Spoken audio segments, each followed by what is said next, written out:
ਵਾਹਿਗੁਰੂ ਜੀ ਕਾ ਖਾਲਸਾ ਵਾਹਿਗੁਰੂ ਜੀ ਕੀ ਫਤਿਹ। ਮਾਤਾ ਤ੍ਰਿਪਤਾ ਜੀ ਅਤੇ ਬਾਬਾ ਮਹਿਤਾ ਕਾਲੂ ਜੀ ਘਰ ਦੇ ਚੌਂਕੇ ਵਿੱਚ ਬੈਠੇ ਵਿਚਾਰ ਕਰ ਰਹੇ ਹਨ ਕਿ ਨਾਨਕ ਜੀ ਚੁੱਪ-ਚੁੱਪ ਰਹਿੰਦੇ ਹਨ, ਕਿਸੇ ਕੰਮਕਾਰ ਵਿੱਚ ਮਨ ਨਹੀਂ ਲਗਾਉਂਦੇ, ਸਾਰਾ ਦਿਨ ਅੰਦਰ ਪੈ ਰਹਿੰਦੇ ਹਨ। ਪੜ੍ਹਨ ਲਈ ਭੇਜਿਆ, ਮੱਝਾਂ ਚਾਰਨ ਭੇਜਿਆ, ਖੇਤਾਂ 'ਚ ਕੰਮ ਕਰਨ ਭੇਜਿਆ, ਪਰ ਕਿਧਰੇ ਵੀ ਮਨ ਨਹੀਂ ਲਗਾਉਂਦੇ। ਏਦਾਂ ਦੀਆਂ ਹੋਰ ਵਿਚਾਰਾਂ ਕਰਦੇ ਮਾਤਾ ਤ੍ਰਿਪਤਾ ਜੀ ਫੇਰ ਹੁਣ ਕੀ ਕਰੀਏ, ਦੁੱਖ ਝੁਰਨ ਦਾ ਕੀ ਲਾਭ ਹੈ, ਜਿਵੇਂ ਹੋ ਰਹੀ ਹੈ ਸੋ ਹੋ ਰਹੀ ਹੈ, ਪੇਸ਼ ਕੋਈ ਜਾਂਦੀ ਨਹੀਂ, ਤੀਰ ਤੁੱਕਾ ਕੋਈ ਲੱਗਦਾ ਨਹੀਂ, ਦੇਖੀ ਚੱਲੋ ਜੋ ਹੁੰਦੀ ਹੈ। ਹੱਥਾਂ ਦੀ ਜਾਈ ਬੀਬੀ ਇਹੋ ਆਖਦੀ ਹੈ, ਤੁਸੀਂ ਤੱਕੋਗੇ ਵੀਰ ਆਪੇ ਜੋ ਕੁਛ ਕਰੇਗਾ ਸੋ ਭਲਾ ਹੋਵੇਗਾ ਤੇ ਡਾਢਾ ਉੱਚਾ ਹੋਵੇਗਾ, ਵੇਖਾਂਗੇ ਕੀ ਹੁੰਦਾ ਹੈ, ਹਾਲੇ ਤਾਂ ਸਹਿਮੇ ਦੇ ਮੂੰਹ ਆਏ ਰਹਿੰਦੇ ਹਾਂ। ਤ੍ਰਿਪਤਾ ਜੀ ਇਉਂ ਆਪਣੇ ਮਨ ਦੇ ਉਬਾਲ ਆਖੀ ਗਏ ਤੇ ਕਾਲੂ ਜੀ ਇਉਂ ਸੁਣਦੇ ਸੁਣਦੇ ਸੌਂ ਗਏ। ਕੀ ਦੇਖਦੇ ਹਨ? ਸਿਆਲੇ ਦੀ ਰੁੱਤ ਹੈ, ਇੱਕ ਨਦੀ ਵਹਿ ਰਹੀ ਹੈ, ਪਾਣੀ ਉਤਾਰੇ ਵਿੱਚ ਹੈ, ਪਰ ਤਦ ਵੀ ਚੋਖਾ ਹੈ ਤੇ ਠੰਡਾ ਠਾਰ ਹੈ, ਤੜਕਸਾਰ ਹੈ, ਠੰਡੀ ਹਵਾ ਵਗ ਰਹੀ ਹੈ। ਕਾਲੂ ਜੀ ਆਪ ਜਲ ਦੇ ਵਿੱਚ ਖੜੇ ਹਨ ਤੇ ਤਪੱਸਿਆ ਕਰ ਰਹੇ ਹਨ। ਇਸ ਤਰ੍ਹਾਂ ਤਪ ਕਰਦਿਆਂ ਸੂਰਜ ਦੀ ਟਿੱਕੀ ਨਿਕਲ ਆਈ, ਪਰ ਬੱਦਲਾਂ ਨੇ ਛਾਂ ਲਈ ਤੇ ਫੇਰ ਕੁਸਮੁਸਾ ਜਿਹਾ ਛਾਇਆ ਰਿਹਾ। ਕਾਲੂ ਜੀ ਹੁਣ ਪਾਣੀ ਵਿੱਚੋਂ ਬਾਹਰ ਨਿਕਲੇ। ਭਾਵੇਂ ਮੁੱਦਤਾਂ ਤੋਂ ਤਪ ਕਰਦਿਆਂ ਸਰੀਰ ਨੂੰ ਸਰਦੀ ਗਰਮੀ ਸਹਾਰਨ ਦਾ ਸੁਭਾਅ ਹੋ ਚੁੱਕਾ ਸੀ, ਪਰ ਅੱਜ ਬਾਹਰ ਨਿਕਲਦੇ ਪਾਲਾ ਲੱਗਾ ਹੈ ਅਤੇ ਚੰਗਾ ਦੰਦੋ-ਡਿੱਕਾ ਲਾਉਣ ਵਾਲਾ ਪਾਲਾ ਲੱਗਾ ਹੈ। ਆਪ ਨੇ ਪਿੰਡਾ ਪੂੰਝਿਆ, ਲੰਗੋਟੀ ਬਦਲੀ, ਗਾਤੀ ਬੱਧੀ ਤੇ ਗੋਦੜੀ ਦੀ ਬੁੱਕਲ ਮਾਰੀ, ਕਰਮੰਡਲ ਸੰਭਾਲਿਆ, ਪਰ ਸਰੀਰ ਵਿੱਚ ਆਲਸ ਨਜ਼ਰੀ ਆਇਆ। ਇਸ ਕਰਕੇ ਇੱਕ ਬ੍ਰਿਛ ਦੇ ਮੁੱਢ ਨਾਲ ਢੋਅ ਲਾ ਕੇ ਬੈਠ ਗਏ। ਬੈਠੇ ਸਨ ਕਿ ਥੱਕੇ ਸਰੀਰ ਨੇ ਨੈਣ ਮੁੰਦ ਲਏ ਤੇ ਇੱਕ ਬੇਸੁਰਤੀ ਛਾ ਦਿੱਤੀ। ਕੀ ਦੇਖਦੇ ਹਨ ਕਿ ਕੋਈ ਦਿਵ ਮੂਰਤੀ ਸਾਹਮਣੇ ਆ ਖੜੋਤੀ ਹੈ ਤੇ ਆਖਦੀ ਹੈ, ਕਾਲੂ ਤੂੰ ਬੜਾ ਉਗਰ ਤਪ ਕੀਤਾ ਹੈ, ਹੁਣ ਤਾਂ ਤੇਰਾ ਸਰੀਰ ਵੀ ਹਾਰਨ ਵਾਲੇ ਟਿਕਾਣੇ ਆ ਗਿਆ ਹੈ, ਤੂੰ ਤਪ ਛੋੜ ਤੇ ਭਗਤੀ ਕਰ। ਕਾਲੂ ਜੀ ਬੋਲੇ, ਮੈਨੂੰ ਜੋ ਆਖੋ ਮੈਂ ਸੋ ਕਰਾਂਗਾ, ਪਰ ਮੇਰੇ ਮਨ ਦੀ ਮੁਰਾਦ ਹਾਸਲ ਹੋਵੇ। ਦਿਵ ਮੂਰਤੀ ਬੋਲੀ, ਬੋਲ ਫਿਰ ਆਪਣੇ ਮਨ ਦੀ ਮੁਰਾਦ। ਕਾਲੂ ਜੀ ਬੋਲੇ, ਉਹ ਜੋ ਰੱਬ ਹੈ, ਜਿਸਨੂੰ ਜੋਤ ਸਰੂਪ ਆਖਦੇ ਹਨ, ਮੈਨੂੰ ਮੇਰੇ ਵਰਗਾ ਰੂਪ ਧਾਰ ਕੇ ਮਿਲੇ ਤੇ ਇਉਂ ਮਿਲੇ ਜਿਵੇਂ ਆਪਣਾ ਹੁੰਦਾ ਹੈ। ਦਿਵ ਮੂਰਤੀ ਬੋਲੀ, ਕਾਲੂ ਦੇਖ, ਤੂੰ ਤਪ ਬੜਾ ਕੀਤਾ ਹੈ, ਪਰ ਭਗਤੀ ਨਹੀਂ ਕੀਤੀ। ਭਗਤੀ ਨਾ ਕਰਨੇ ਕਰਕੇ ਤੇਰੇ ਅਗਿਆਨ ਦੇ ਛੋੜ ਨਹੀਂ ਕੱਟੇ, ਹਉ ਨਹੀਂ ਪੂਰੀ ਉਤਰੀ, ਲਿਵ ਨਹੀਂ ਲੱਗੀ, ਤੈਨੂੰ ਜੋ ਤੂੰ ਮੰਗਦਾ ਹੈ ਮਿਲ ਗਿਆ ਤੇ ਵੀ ਰਸ ਨਹੀਂ ਆਉਣਾ, ਕਿਉਂਕਿ ਮਾਇਆ ਛਾਈ ਰਹੀ ਤਾਂ ਰਸ ਕਿਵੇਂ ਆਵੇਗਾ। ਤੂੰ ਪਹਿਲੇ ਭਗਤੀ ਕਰ। ਕਾਲੂ ਜੀ ਬੋਲੇ, ਜੇ ਸਾਰੇ ਛੋੜ ਕੱਟ ਗਏ, ਜੋ ਸਵਾਦ ਮੈਂ ਲੈਣਾ ਹੈ ਕਿਵੇਂ ਆਵੇਗਾ। ਗਿਆਨ ਕੇ ਭਗਤੀ ਨਾਲ ਤਾਂ ਮੈਂ ਉੱਚਿਆ ਹੋ ਸਾਈਂ ਦੇ ਦੇਸ਼ ਅੱਪੜ ਜਾਣਾ ਹੋਇਆ, ਪਰ ਮੇਰਾ ਜੀ ਕਰਦਾ ਹੈ ਕਿ ਸਾਈਂ ਮੇਰੇ ਦੇਸ਼, ਮੇਰੇ ਵਿਹੜੇ, ਮੇਰੀ ਗੋਦ ਖੇਲੇ। ਦਿਵ ਮੂਰਤੀ ਬੋਲੀ, ਕਾਲੂ ਤੂੰ ਜਾਣ, ਤੂੰ ਕੀ ਮੰਗਦਾ ਹੈ। ਤਪ ਕਰਨੇ ਤੇ ਮੰਗਾਂ ਮੰਗਣੀਆਂ ਸੌਖੀਆਂ ਹਨ, ਪਰ ਜੋ ਮੰਗ ਮੰਗਣੀ ਹੈ ਉਸ ਦਾ ਅੰਤ ਵਿਚਾਰਨਾ ਤੇ ਆਤਮ ਸੁਖ ਵਿੱਚ ਅੱਪੜਨਾ, ਇਹ ਕੰਮ ਔਖੇਰਾ ਹੈ। ਅੱਛਾ ਕਾਲੂ, ਇੱਕ ਵਾਰ ਫੇਰ ਵਿਚਾਰ ਲੈ। ਕਾਲੂ ਜੀ ਬੋਲੇ, ਤੁੱਠੇ ਹੋ ਤਾਂ ਮਨ ਦੇ ਮਨੋਰਥ ਦੇ ਦਿਓ, ਮੈਥੋਂ ਉੱਚਾ ਨਹੀਂ ਉੱਠਿਆ ਜਾਂਦਾ, ਮੈਂ ਇੱਥੇ ਹੀ ਰਹਾਂ। ਉਹ ਇੱਥੇ ਆਵੇ, ਉਸ ਤੋਂ ਕਲਿਆਣ ਲਵਾਂ, ਉਹ ਆਵੇ ਤਾਂ ਸਾਰਾ ਜਗਤ ਤੱਕੇ, ਅਨੇਕਾਂ ਦਾ ਕਲਿਆਣ ਹੋਵੇ। ਜੇ ਮੈਂ ਉੱਚਾ ਉੱਠਾਂਗਾ ਤਾਂ ਮੇਰੇ ਇਕੱਲੇ ਦਾ ਕਲਿਆਣ ਹੋਣਾ ਹੈ। ਦਿਵ ਮੂਰਤੀ ਬੋਲੀ, ਦੇਖ ਇਹ ਠੀਕ ਆਖਿਆ ਹੈ, ਪਰ ਤੂੰ ਭਗਤੀ ਕਰ, ਹਨੇਰਾ ਦੂਰ ਹੋਵੇ, ਫੇਰ ਮਿਲ ਜੋ ਠੰਡ ਪਵੇ। ਤਪਾਂ ਨਾਲ ਕੁਛ ਤਪੋ ਹੀ ਵੱਧਦੀ ਹੈ, ਇਕਾਗਰਤਾ ਤਾਂ ਆ ਜਾਂਦੀ ਹੈ, ਪਰ ਸਤੋਗੁਣ ਦਾ ਸੁਖ ਨਹੀਂ ਮਿਲਦਾ। ਕਾਲੂ ਜੀ ਬੋਲੇ, ਹੁਣ ਮੈਂ ਥੱਕ ਗਿਆ ਹਾਂ, ਨਾ ਹੁਣ ਤਪ ਹੋ ਸਕਣਾ ਹੈ ਅਤੇ ਨਾ ਹੋ ਸਕਣੀ ਹੈ ਭਗਤੀ, ਸੋ ਜੇ ਤਰੁੱਠੇ ਹੋ ਤਾਂ ਵਰ ਦਿਓ। ਦਿਵ ਮੂਰਤੀ ਬੋਲੀ, ਤਥਾਸਤੂ, ਹੋਵੇ ਜੋ ਕੁਛ ਤੇਰੀ ਇੱਛਾ ਹੈ। ਇਹ ਕਹਿ ਕੇ ਉਹ ਦਿਵ ਮੂਰਤ ਗੁੰਮ ਹੋ ਗਈ।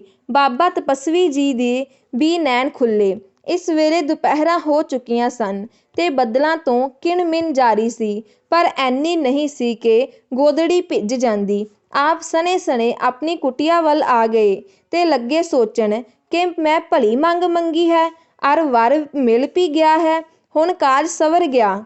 ਐਨੇ ਨੂੰ ਆਪ ਦੇ ਸਿੱਖਿਆ ਦਾਤਾ ਸਾਧੂ ਜੀ ਆ ਗਏ। ਵਰ ਪ੍ਰਾਪਤੀ ਦੀ ਵਿਥਿਆ ਸੁਣ ਕੇ ਬੋਲੇ, ਕਾਲੂ ਜੇ ਤੇਰੀ ਥਾਵਾਂ ਮੈਂ ਐਡਾ ਸੁਭਾਗਾ ਹੁੰਦਾ ਤਾਂ ਮੈਂ ਆਪਣੇ ਮਨ ਦੇ ਮਗਰ ਨਾ ਲੱਗਦਾ, ਮੈਂ ਉਹਨਾਂ ਦੀ ਸਿੱਖਿਆ ਦੇ ਮਗਰ ਲੱਗਦਾ। ਮਹਾਂਜੋਤੀਆਂ ਤੇ ਮਹਾਂਪੁਰਖਾਂ ਦੇ ਬਚਨ ਮੰਨਣੇ ਕਲਿਆਣ ਰੂਪ ਹਨ, ਅਖੇਰੇ ਹਨ, ਪਰ ਸੁੱਖ ਉਹਨਾਂ ਦੇ ਮੰਨਣ ਵਿੱਚ ਹੈ। ਆਪਣੀ ਮੰਗ ਉਸ ਵੇਲੇ ਨਹੀਂ ਚਾਹੀਦੀ। ਅਸੀਂ ਭੁੱਲਣਹਾਰ ਹਾਂ, ਸੁੱਖ ਆਗਿਆ ਮੰਨਣ ਵਿੱਚ ਹੁੰਦਾ ਹੈ। ਤਪਸਵੀ ਜੀ ਬੋਲੇ, ਜੀ ਮੈਂ ਤਾਂ ਮੰਗ ਚੁੱਕਾ ਹਾਂ ਜੋ ਮੰਗਣਾ ਸੀ, ਤੇ ਅਜੇ ਤਾਈਂ ਮੰਗ ਕੇ ਤੇ ਵਰ ਲੈ ਕੇ ਖੁਸ਼ ਹਾਂ। ਵੇਲਾ ਹੁਣ ਲੰਘ ਚੁੱਕਾ ਹੈ, ਤੇ ਹੁਣ ਮੁੜ ਤਪ ਕਿਵੇਂ ਕਰਾਂ, ਸਰੀਰ ਹੁੱਟ ਗਿਆ ਹੈ। ਸਿੱਖਿਆ ਦਾਤਾ ਜੀ ਬੋਲੇ, ਚੰਗਾ ਬਈ, ਜੋ ਹੋਣਾ ਸੀ ਸੋ ਹੋ ਚੁੱਕਾ, ਪਰ ਅਜੇ ਵੀ ਇੱਕ ਵੇਲਾ ਹੈ ਕਿ ਤੂੰ ਕੁਛ ਵਿਚਾਰ ਤੇ ਭਗਤੀ ਕਰ ਲੈ, ਕਿਉਂਕਿ ਵਰ ਪ੍ਰਾਪਤ ਤਾਂ ਤੂੰ ਹੋ ਚੁੱਕਾ ਹੈ, ਪਰ ਇਹ ਜੋ ਮਾਇਆ ਪਈ ਰਹਿਣ ਦਾ ਪਤਾ ਦੇ ਗਏ ਹਨ, ਇਸ ਦਾ ਮਤਲਬ ਹੈ ਕਿ ਜਦ ਤੈਨੂੰ ਮਿਲਾਪ ਹੋਵੇਗਾ ਤੂੰ ਹਨੇਰੇ ਵਿੱਚ ਹੋਵੇਂਗਾ, ਪਛਾਣੇਗਾ ਨਹੀਂ। ਬਾਲਕੇ, ਮਾਇਆ ਪ੍ਰਬਲ ਹੈ, ਡਾਢਾ ਪੜਦਾ ਹੈ, ਜੋ ਮੇਲ ਨਹੀਂ ਹੋਣ ਦਿੰਦਾ, ਅਤੇ ਇਹ ਬੜੇ ਸੂਖਮ ਰੂਪ ਧਾਰਦੀ ਹੈ। ਸੋ ਭਗਤੀ ਕਰ ਜੋ ਇਸ ਦੇ ਮੋਹਣੇ ਜਾਦੂ ਤੋਂ ਬਚੇ। ਬਹੁਤ ਨਹੀਂ ਤਾਂ ਕੁਛ ਕਰ ਜੋ ਮੇਲਾ ਹੋਵੇ, ਪਹਿਲੋਂ ਨਾ ਤਾਂ ਪਿੱਛੋਂ ਹੀ ਸਹੀ, ਕਦੇ ਤਾਂ ਪੜਦਾ ਲਹੇ ਤੇ ਤੈਨੂੰ ਸੋਝੀ ਪੈ ਜਾਵੇ। ਕੀ ਲਾਭ ਹੈ ਰੱਬ ਦੇ ਮਿਲੇ ਦਾ, ਵੀ ਜੇ ਸਾਨੂੰ ਪ੍ਰਤੀਤੀ ਨਾ ਹੋ ਆਵੇ ਕਿ ਇਹ ਰੱਬ ਹੈ। ਹਾਂ, ਜੇ ਪਿਆਰ ਨੇ ਹੁਲਾਰਾ ਨਾ ਹੋ ਖਾਧਾ ਕਿ ਇਹ ਮੇਰਾ ਹੈ, ਤੇ ਮਨ ਨੇ ਮੇਰ ਤੇਰ ਮਿਟਾ ਕੇ ਉਸ ਨਾਲ ਮੇਰ ਨਾ ਪਾਈ, ਉਸ ਸਰੂਪ ਵਿੱਚ ਵਾਸਾ ਨਾ ਹੋਇਆ, ਤਾਂ ਕੀ ਲਾਭ ਪ੍ਰਾਪਤੀ ਦਾ। ਤਪਸਵੀ ਜੀ ਬੋਲੇ, ਹੈ ਕੀ ਮੈਨੂੰ ਇਹ ਸਮਝ ਨਾ ਪਊ ਕਿ ਇਹ ਮੇਰਾ ਸਾਈਂ ਹੈ। ਸਿੱਖਿਆ ਦਾਤਾ ਜੀ ਬੋਲੇ, ਜੋ ਕੁਛ ਤੈਨੂੰ ਦਿਵ ਮੂਰਤੀ ਨੇ ਕਿਹਾ ਹੈ, ਉਸ ਦਾ ਇਹੋ ਅਰਥ ਹੈ ਕਿ ਮੇਲਾ ਹੋਵੇਗਾ, ਪਰ ਤੈਨੂੰ ਹਨੇਰਾ ਪਿਆ ਰਹੇਗਾ।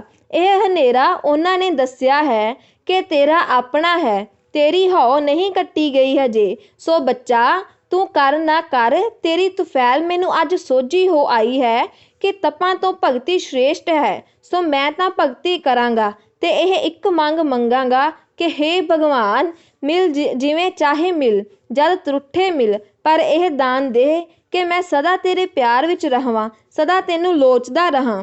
ਤਪਸਵੀ ਜੀ ਨਿਰਾਸ਼ ਹੋ ਕੇ ਬੋਲੇ, ਓਹੋ, ਮੈਂ ਗੁਸਾਈ ਜੀ ਨਹੀਂ ਸਮਝਿਆ ਕਿ ਮੇਰੇ ਹਨੇਰੇ ਤੇ ਮਾਇਆ ਦੇ ਪਰਦੇ ਦਾ ਕੀ ਅਰਥ ਹੈ।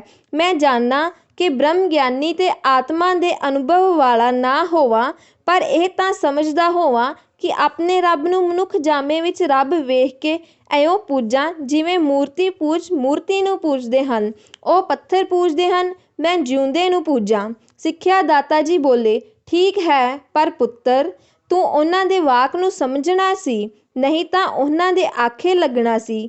ਪਰ ਖੈਰ, ਉਹ ਸਮਾਂ ਲੰਘ ਗਿਆ, ਹੁਣ ਹੀ ਹੋਸ਼ ਕਰ, ਬਾਕੀ ਉਮਰ ਇਸ ਬੇਨਤੀ ਵਿੱਚ ਗੁਜ਼ਾਰ ਕਿ ਹੇ ਦਾਤਾ, ਜਦ ਤੂੰ ਮਿਲੇ, ਆਪ ਮਿਲੇ ਕਿ ਆਪਣੇ ਭਗਤ ਦੇ ਰੂਪ ਵਿੱਚ ਮਿਲੇ।